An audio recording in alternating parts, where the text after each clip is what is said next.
Hey, Luke, happy Financial Literacy Month. I'm really enjoying talking to you. And today we're talking about the importance of naming beneficiaries. This is something that is easy, but often overlooked. Yeah, I always like to say one of the simplest things you can do in estate planning is not only vastly important, but it's usually free. Mhm. Right, and something that we all need to consider. And there are so many reasons why, but I want to break down the two different ways to name your beneficiaries. And this is a little bit complicated, but you have done a great job of explaining it. We're going to start with per capita. What am I looking at?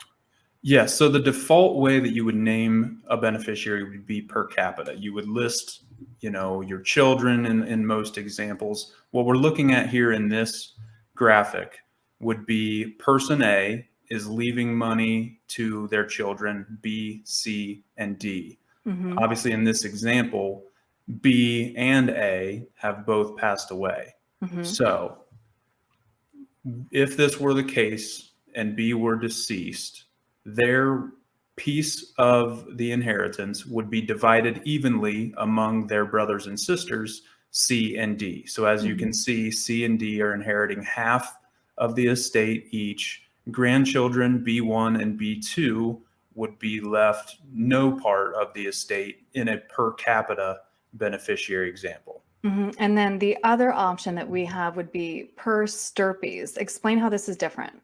So per Stirpes, in the simplest of terms, follows a bloodline down. So same example, B has passed away, A has passed away, and person A is now leaving their estate behind. Now in this example, person B's bloodline retains their 1/3 of that estate.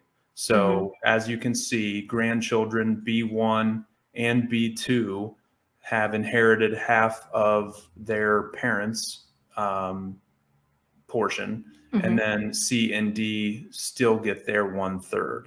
So in the simplest of terms, like I said, per Stirpes follows the bloodline down.